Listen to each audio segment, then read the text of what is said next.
The Raven.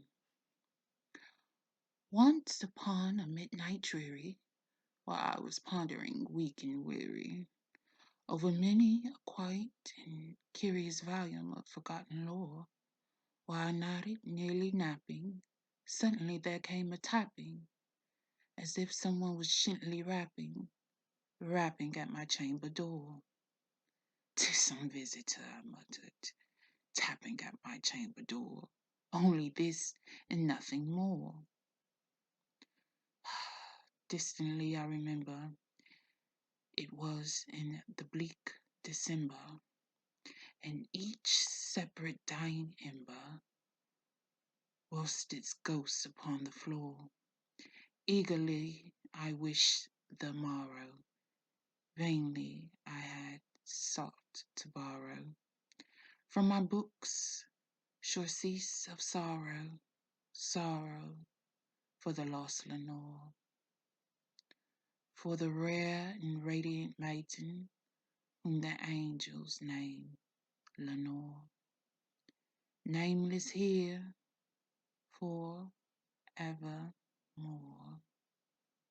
And the silken, sad, uncertain rustling of the purple curtains thrilled me, filled me with fantastic terrors never felt before, so that now, to still the beating of my heart, I still, repeating, "'Tis some visitor, entreating entrance at my chamber door, some late visitor, entreating entrance at my chamber door. This is it, and nothing more." Presently my soul grew stronger, hesitating, then no longer. "Sir," said I, "or ma'am, truly your forgiveness I implore. But the fact is I was napping, and so gently you came a rapping, and so faintly you came a tapping, tapping at my chamber door, that I scarce so was sure I heard you here. I opened wide the door, darkness there, and nothing more." Deep into that dark peering, long I stood there wondering, fearing, doubting, dreaming, dreams no mortal had ever dared to dream before. But the silence was unbroken, and the stillness gave no token, and the only word there spoken was the whisper word, "Lenore." This I whispered, and the echo murmured back, "Lenore." Merely this, and nothing more. Back into the chamber turning, oh, my soul within me burning. Soon again I heard a tapping, somewhat louder than before. "Surely," I said, "surely that is something at my window lattice. Let me see then, what thread is it, in this mystery explored? Let my heart be still a moment, in this mystery explored. 'Tis the wind, nothing more." Open here I flung the shutter, when, with many a flirt and fluttered, in there stepped and Stephen Raven of the Satan days of yore. Not the least obscene made he, not a minute stopped or stayed he, but with me of lord or lady, perched above my chamber door, perched upon a best of pilots just above my chamber door, perched and sat, and nothing more. Then this ebony bird, beguiling my sad fancy into a smile, but the grave and stern decorum of the counterstances wore.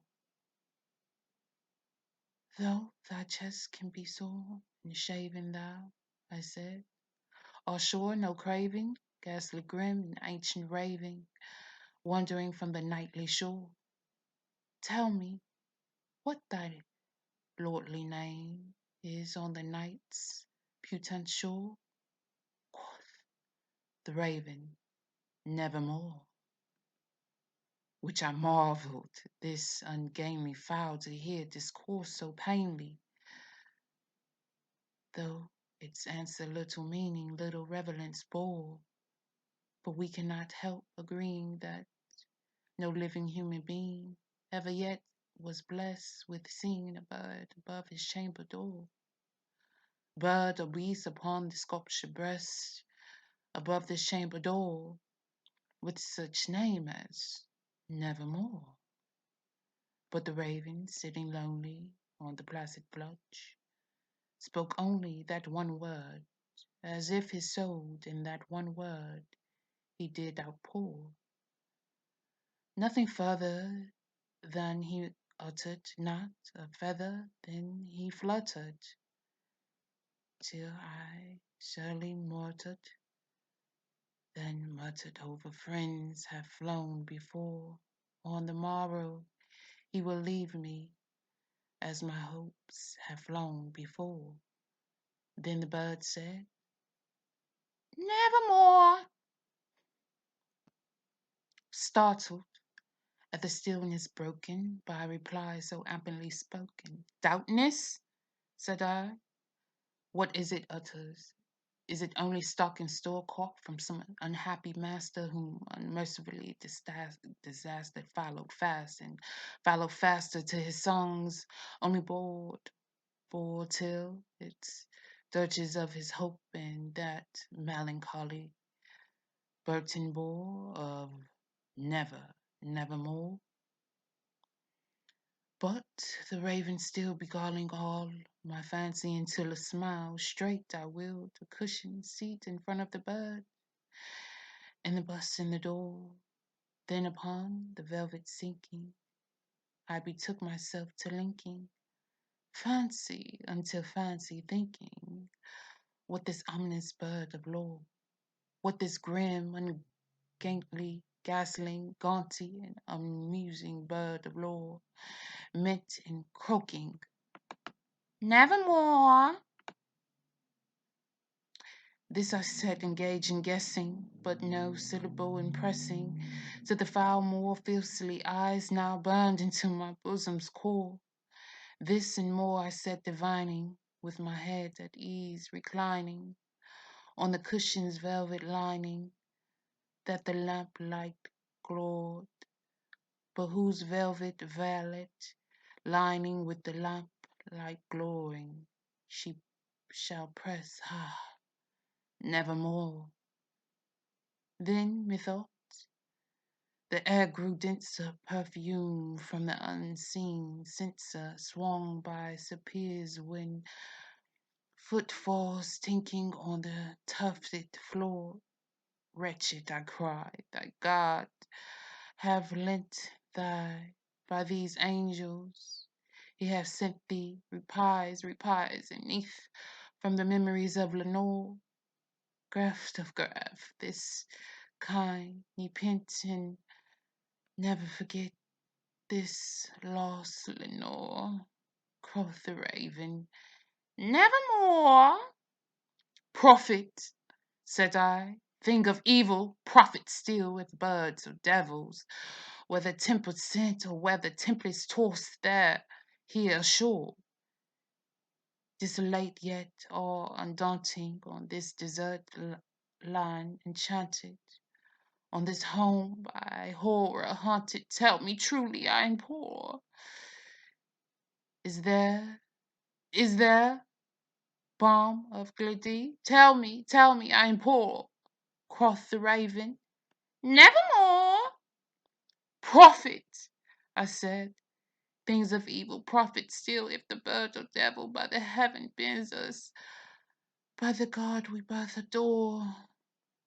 Tell this soul with sorrow latent, if within the distant Aladdin, if shall clumps of Satan madden who the angel's name Lenore? Clasped a rare and radiant maiden who the angel's name Lenore. Quoth the raven, nevermore. Be that word our sign of parting bird, our friend, I shrieked, starting, get the back into the temples and the night Pluto's shores. Leave me no black plum as a token of thy lie. Thy soul hath spoken. Leave my loneliness unbroken. Quit the bus above my door. Take that break from out of my heart, and take that form from off my door.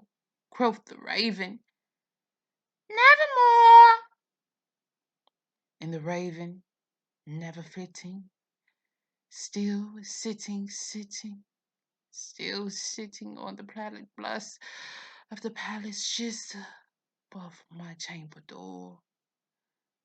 And his eyes have all the seeming of a demon that is dreaming, and the lamplight all on his seam throws his shadow on the floor, and my soul from out that shadow that lies floating on the floor shall be lifted nevermore.